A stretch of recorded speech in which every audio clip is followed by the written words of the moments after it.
যাদের পাসপোর্ট নাই, যাদের বাইরে যাওয়ার প্রয়োজন নাই বা ইন্ডিয়া যাবে না কখনো, তারাই বিরোধিতা করে।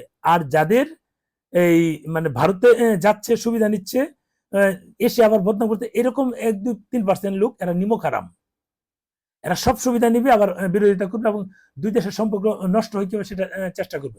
যদি ভিসা প্রক্রিয়া স্বাভাবিক হয়, দেখবেন এদের অত্যাচার আমরা ভিসা সেন্টারে গিয়ে আবেদন করতে পারি না। এত পরিমাণ ফেসবুকে যারা এই বিরোধিতা করে, তারা কিন্তু মানে এত বিরোধিতার কারণে আমি ধরে নিয়েছি এরা বিরোধিতা করুক আর এরা ভারতের ভিসার জন্য আবেদন না করুক, এতে আমাদের জন্য সুবিধা। কিরকম সুবিধা? আমরা খুব কম খরচে, সরি, খুব কম সময়ে আমরা ভিসাগুলি পেয়ে যাব, চাপ কম থাকবে, আমাদেরকে দ্রুত ভিসা দিয়ে দিবে। এই মানুষগুলো বিরোধিতা করতে থাকে, আমরা যেহেতু দালাল, আমরা যাব, আমরা দালাল হলাম।